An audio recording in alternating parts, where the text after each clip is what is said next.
Welcome back to the world of Aeternitas, ladies and gentlemen. In this episode, we'll dive into the romance of the Seven Empires, the legendary time of the ancient past where the world was dominated by seven empires, all jostling to become the master of the earth.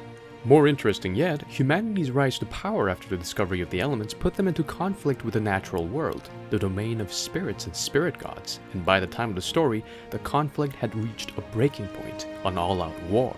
Set 6,000 years ago from their present, the story focuses on the heroic legend of three brothers who were bound not by blood or by place of birth, but by an oath they made themselves. No matter our origins and the empire of birth, they promised, no matter the elements we wield, we shall live and die for one another to the ends of time and bring peace to a world that needs it so. And so the three brothers set out together across the seven empires to help the poor and the downtrodden restore understanding between the peoples of their world and once again bring peace between humanity and the spirits. On the other side of the story, we witness the rise to power of an ambitious youthful prince of an upstart empire who, through his cunning intelligence and tactical stratagem with the elements, set out to unify the entire world under his rule. His vision would be to bring humanity to victory against the onslaught of spirits and spirit gods with the world's combined strength, and bring peace through a just and venerable order in which humanity stood at the apex of existence and nothing else. The journeys of the three brothers and the prince-turned-emperor would see all of them trek across mountains, deserts, and the seas of the world, and even to the world of the spirits.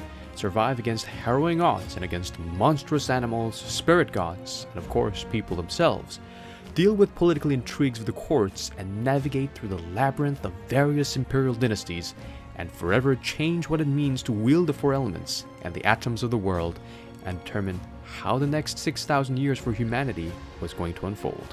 Ultimately so, the romance of the Seven Empires is a story of faith and betrayal, of vengeance and redemption, of how each character weaves their actions and hopes into the general course of humanity and change its direction, for good or for bad. Such is the scope of the story in their world that some 6,000 years later in their present, people still speak of the central heroes by name, and their traditions and festivals echo the feats of the heroes past. Returning subscribers, welcome back. New viewers, welcome aboard. I'm Elliot, and I'm the author and creator of the world of Aeternitas. It envisions a world where both humans and spirits exist and can control the four elements, or more accurately, the atoms which make up the universe, a world in which various exciting stories and legends take place. The romance of the Seven Empires is but one story within the world that I'm really excited to be working on.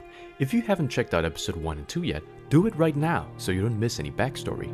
The next episode will answer your burning questions about Aeternitas, like how big is their world? What does a map of their world look like? How do people actually control the atoms? How did the elemental arts develop? How long is their history? How much is already written? If you'd like to know more, tune in to the next episode, episode 4. Be the first to like and subscribe, and see you next time. Peace.